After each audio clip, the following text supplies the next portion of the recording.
So hello everyone, welcome back to the channel सुमोज science. तो जैसे कि हमारी सीरीज चल रही है क्लास इंटर फिजिक्स के सभी प्रैक्टिकल्स को एक्सप्लेन करने की, लैब प्रैक्टिकल्स को।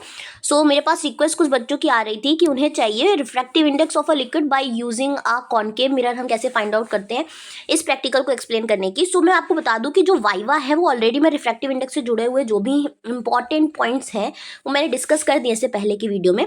आप वहाँ जाके उसको देख सकते हैं। बाकी मैं एंड में भी आपको बता दूंगी कि और क्या क्या वो पूछ सकता है, ताकि आप उसको भी पढ़ के जाओ और आपका प्रैक्टिकल बहुत अच्छा हो। और प्रेजेंटेड बाय मीट्स महिमा द्विवेदी। दूसरी बात मैं ये कह दूं कि जब भी आपको ये वीडियो मिलती है, मैं आपके लिए इतनी मेहनत कर रही हूँ तो आपको कुछ मेहनत तो करनी होगी। जैसे ही वो सब्सक्रिप्शन बटन है उसको प्रेस कर दीजिए, लाइक करिए और अच्छे अच्छे कमेंट करिएगा जब वीडियो में आपको लगे कि हाँ आपको यूजफुल चीज़ मिली है, और अच्छे ही करिएगा, ठीक है। बिना किसी देरी के शुरू करते हैं। आपको देखिए, आपका एम जो होगा जब एग्जामिनर आपके पास आएगा और आपको मिला हुआ है कॉनकेव मिरर, तो आप ये नहीं बोलेंगे कि सर मुझे कॉनकेव मिरर मिला है।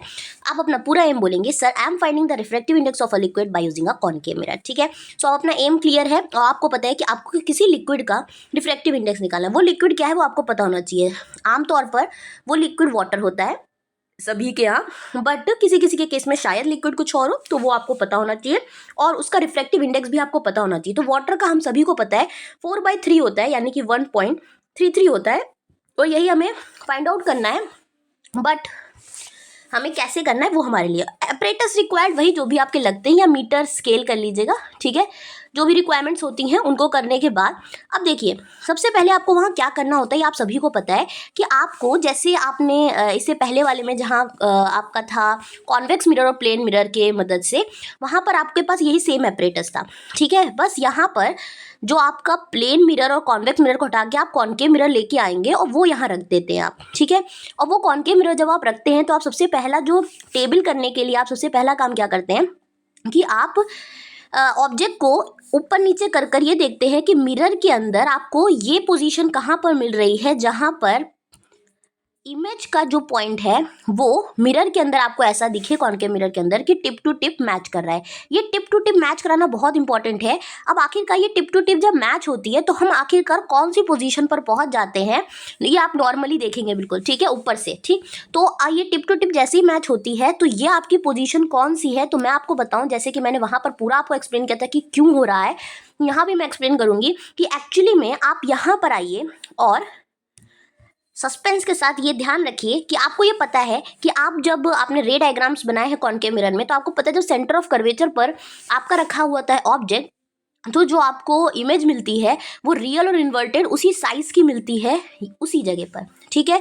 तो ये पता चल जाता है। अब ये पोजीशन बिल्कुल इसी की पोजीशन की तरह है, जहां आपने जब ये पोजीशन फाइंड आउट की, जहां पर आपको बिल्कुल भी पैरेलैक्स नहीं मिला, यानी कि जब आपने मुंडी इधर से इधर राइट एंड लेफ्ट घुमाई तो आपको क्या है कि बिल्कुल पॉइंट जो है वो साथ साथ जा रहा था, जो टिप है इसका, तो आप समझ गए कि यहाँ कोई पैरेलैक्स एरर नहीं है। और यही वो पोजीशन है एक्चुअली में, ये है सेंटर ऑफ कर्वेचर की इमेज, यानी रेडियस ऑफ कर्वेचर की डिस्टेंस है ये प्लेन मिरर की, यानी कि सॉरी कॉनकेव मिरर की, ठीक है। तो कॉनकेव मिरर की रेडियस ऑफ कर्वेचर की डिस्टेंस है ये, और सेंटर ऑफ कर्वेचर की पोजीशन है ये, जहां पर आपको ये मिल रहा है, ठीक है। तो जब आप हाइट h1 जो आप लेते हो, जो कि कुछ कॉलेजेस में r1 ही बताते होंगे, आपसे पूछ सकता है, आप मान लीजिए आप h1 लेते हो, तो आपको तो पता नहीं h1 क्या है, क्योंकि मुझे लगता है कि आप लोगों ने अगर प्रैक्टिकल किया होगा तो बहुत कम ही बच्चे जानते होंगे कि h1 क्या है। तो h1 आपसे पूछे एग्जामिनर कि ये क्या है, तो आपको बोलना है कि सर ये radius of the curvature of the concave mirror, ये जो पोजीशन हम ले रहे हैं ये एक्चुअली में उस पोजीशन पर ले रहे हैं जो कि है क्या, centre of the curvature of the concave mirror, और ये डिस्टेंस को हम कहते हैं radius of the curvature of the concave mirror. तो ये आप सबसे पहले फाइंड आउट करते हो, जिसको आप h1 या r1 का नाम देते हो, ठीक है।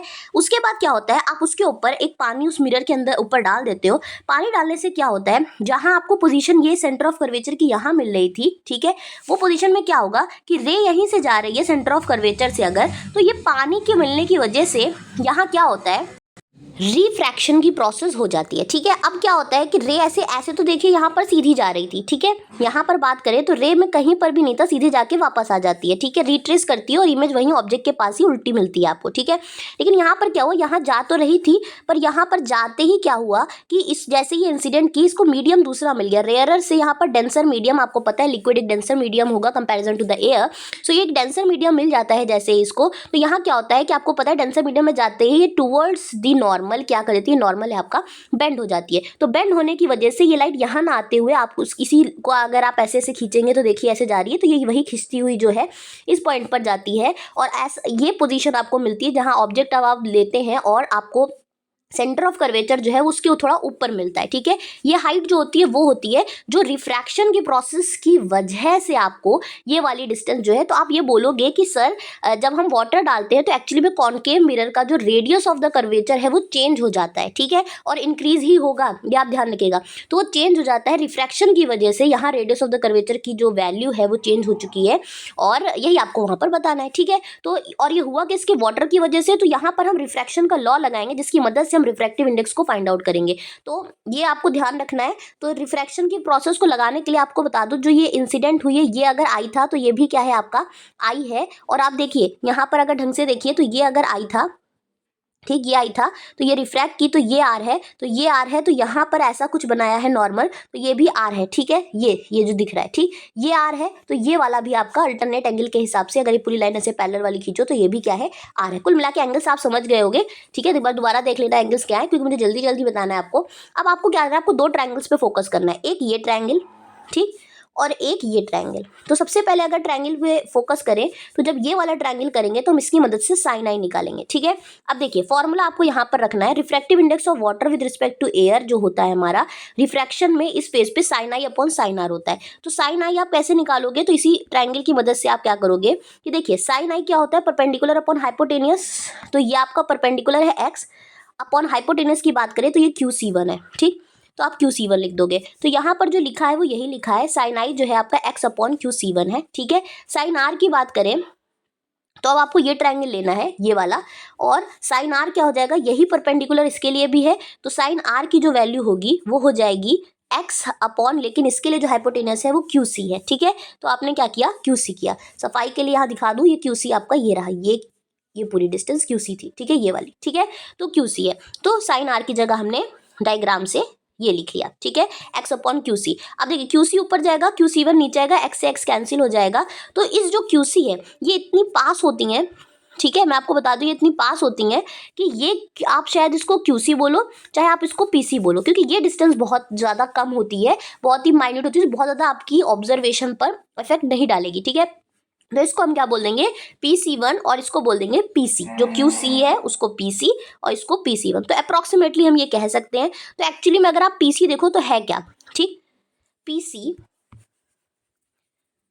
अगर आप देखो तो PC क्या है, वो रेडियस ऑफ द कर्वेचर है। जब आप वाटर डाल देते हो तो इंक्रीज जो आपको वैल्यू मिलती है, वो हाइट जो है आप निकालते हो जो मीटर स्केल से, वो आपकी क्या है, PC है। ठीक है, तो और नीचे जो है वो आपकी हाइट क्या है, या आप बोल सकते हो हाइट आपका H2 है, क्योंकि आप ये सेकेंड केस लोगे, और ये जो आपका केस है वो आपका H1 है। ठीक है, तो आप किसको H1 ले रहे हो, किसको H2 ले रहे हो, ये आप पर पूरा निर्भर करता है। ठीक है, तो जो टेबल है उसमें H1 हमने इसको लिया है, ठीक, तो H2 हमने इस केस को लिया जो आपका ओल्ड वाला केस था, तो इसको H2 ले लिया है, ये हाइट। ठीक है, तो यही आपका रिफ्रैक्टिव इंडेक्स निकालने का फॉर्मूला है जो आपको वहां निकालना है। ठीक है, तो एग्जामिनर अगर आपसे पूछता है कि कैसे है, क्योंकि ऐसे ही इसका कोई फॉर्मूला नहीं है, ठीक है, ये फॉर्मूला कहीं ना कहीं से डेराइव होता है, तो कैसे हुआ है वो मैंने आपको बता दिया है।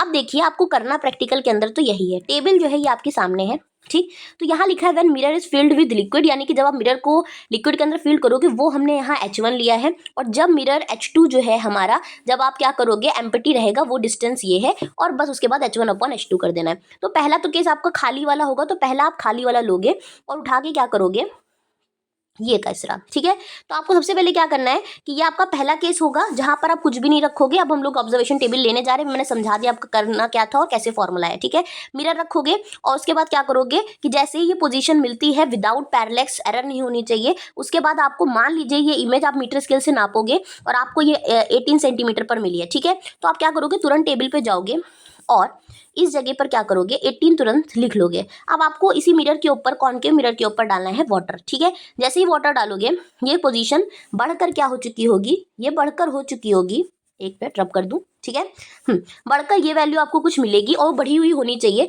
मान लीजिए फिर आप मीटर स्केल से लोगे और मीटर स्केल से नापोगे कि कितने पर मिली, मान लीजिए 22 पर आपको मिली है, ठीक है, 22 सेंटीमीटर मीटर स्केल दिखा रहा है। तुरंत जाकर यहाँ क्या करोगे कि 22 लिख लोगे। अब आपको क्या करना है, ये जो म्यू जो है आपका रिफ्रैक्टिव इंडेक्स का फॉर्मूला है H1/H2, तो 22/18 करोगे, जो भी वैल्यू आएगी वो यहाँ डिवाइड कर आप लिख लोगे। सेम प्रोसीजर 2 बार और कर लेना, ठीक है, या 3 बार और कर लेना। तो जितनी बार भी आप करोगे आपको उसका मीन निकालना है। यहाँ पे कैलकुलेशन के दौरान आपने मान लीजिए 3 वैल्यू ही यहाँ ली गई हैं, तो पहली वैल्यू जब आपने ली, दूसरी वैल्यू जब आपने ली और तीसरी वैल्यू जो आपने ली, पहली प्रोसीजर मैंने बता दी, सेम आप 2 बार ऐसे ही और करोगे, ठीक है। अपॉन 3 बार की तो 3 से डिवाइड, 4 बार की 4 से डिवाइड करके आप मीन जो आपका म्यू निकल के आया है वो आप यहाँ पर लिख दोगे, ठीक है। अब उसके बाद क्या है, परसेंटेज एरर में क्या है, स्टैंडर्ड वैल्यू आप सभी को पता है 1.33 होती है या 4/3 होती है, माइनस सपोज करिए कि आपकी वैल्यू जो आई हुई है वो 1.26 आई हुई है, ठीक है।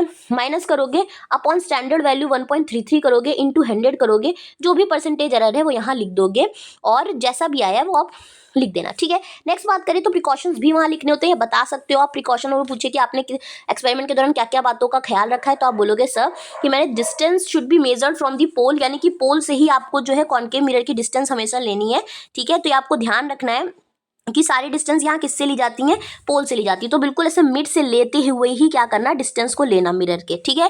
तो पोल से मैंने पूरा ख्याल रखा है कि लें, क्योंकि अदरवाइज थोड़ी बहुत भी डिस्टेंस क्या कर सकती है, गड़बड़ कर सकती है आपकी रीडिंग्स पे, ठीक है। ऑब्जेक्ट नीडल जो आप लेते हो वो हॉरिजेंटल ही होनी चाहिए, ये नहीं कि थोड़ी स्लैंटेड है, थोड़ी सी लटकी हुई है, तो ये भी काम नहीं बनेगा। पैरेलैक्स तो आपको पता ही है, बार बार हम लोग इसकी बात कर रहे हैं। यहाँ पैरेलैक्स पूछे तो क्या है, तो आप कहोगे यहाँ पैरेलैक्स वो है जहाँ पर सेंटर ऑफ कर्वेचर पर अभी भी अगर पैरेलैक्स एरर है, इसका मतलब सेंटर ऑफ कर्वेचर पर यानी रेडियस ऑफ कर्वेचर पर अभी भी क्या है, आपका ऑब्जेक्ट नहीं रखा हुआ है, ठीक है। यहाँ पर आपके लिए एरर ये होगी। Platform on which concave mirror is placed, और जो इस प्लेटफॉर्म पर कॉनकेव मिरर रखा है जो हॉरिजेंटली, ये जो आपका पूरा यहाँ बनाते हो आप, ये जो होता है ये प्लेटफॉर्म में भी हॉरिजेंटल ना हो, ठीक है। और आई जो है वो देखिएगा 30 सेंटीमीटर तक तो रखिएगा ही, यानी बहुत ऊपर से चेक जरूर करिएगा पैरेलैक्स एरर को जब आप कर रहे हो, ठीक है। बिल्कुल पास से नहीं, ऊपर जाके भी चेक करोगे। सोर्सेज वही जो एरर आपने प्रिकॉशन में ध्यान रखे, वही सोर्स भी तो हो सकते हैं एरर का, यानी कि प्लेटफॉर्म जो कॉनकेव मिरर का है वो हॉरिजॉन्टल नहीं हो सकता है, जो लिक्विड आपने लिया है वो माइट बी इम्प्योर हो, ट्रांसपेरेंट ना हो, पैरेलैक्स आपने जो है वो रिमूव नहीं की होगी, वो कारण हो सकता है, ठीक है। अब मैं आपको बता दूं कि जो वाइवा है उसका, ठीक है, तो वाइवा मैं आपको बता दूं कि वाइवा को आपको यही करना है कि जो रिफ्रैक्टिव इंडेक्स वाला मैंने कराया है वो तो आप कर ही लो जिससे पहले वाला है, क्योंकि वहाँ पर भी रिफ्रैक्टिव इंडेक्स निकलवाया ही है, वो कॉन्वेक्स लेंस और प्लेन मिरर से है, ठीक है। तो आप सुन रहे होगे कि कॉन्वेक्स लेंस वहाँ आता है, ठीक है, कॉनकेव लेंस क्या होता है, ठीक है।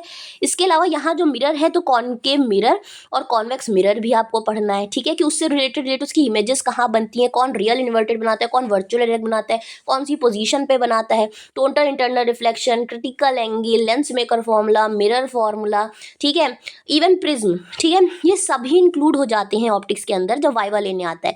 लेकिन देखिए सबसे पहले वो छोटे छोटे से शुरू करता है, तो जो मैं आपको बता रही हूँ ये सब तो आपको वो पूछेगा ही, बिल्कुल बेसिक है, ठीक है। तो ये आपको पहले ही पता होना चाहिए। इसके बाद जो भी वो एडिशनल आपसे पूछता है वो आप बता पाए या नहीं बता पाए, ये बहुत बड़ी बात नहीं होती, पर आप जो प्रैक्टिकल कर रहे हो उससे जुड़ी हुई जानकारी आपको जरूर होनी चाहिए, तो वो आपको अच्छा ही रिजल्ट देगी, ठीक है। जितना मैंने बताया अगर उतना आप पढ़ के जाते हो बहुत अच्छा प्रैक्टिकल करके आओगे। So all the very best for your practical. लेकिन अगर आपको जाने से पहले अगर कुछ भी इससे वैल्यू मिली है तो चैनल को क्या करना है, लाइक करना है, सब्सक्राइब करना है, अच्छे अच्छे कमेंट करने हैं, अपने फ्रेंड्स के साथ शेयर करना है। So thank you so much for watching and all the very best for your practicals. और बस थैंक यू।